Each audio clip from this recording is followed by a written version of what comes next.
Many people love the heavy, arched doors you see in fantasy games and Gothic architecture. But buying one? That'll run you hundreds. So build your own, complete with a stone-like texture, fake iron straps, and weathered metal details, all using foam, paint, and imagination. Start with a plain hollow core door as your base. To get that Gothic arch shape, cut a piece of MDF and glue it to the top. If you don't want to cut your actual door, you can fake the arch just by layering foam panels and trimming them to a curve.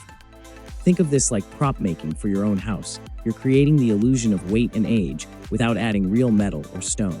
Next, lay out the panel design using strips of foam and molding. This part's fun.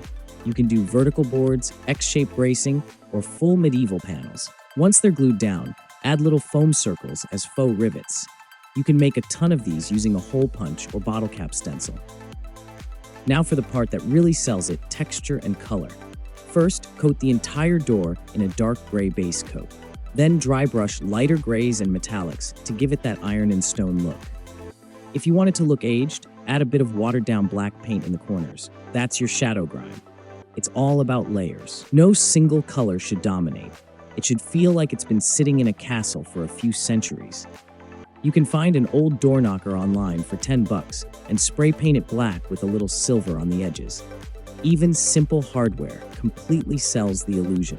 And for bonus effect, mount flickering LED candles right beside the frame so it glows like torchlight when you walk by. And there it is, from a generic interior door to a Gothic portal. It's dramatic, a little spooky, and surprisingly easy to pull off. Such a build costs about $60 and a weekend of work. Thanks for watching. Like, comment, and subscribe. We'll see you next time.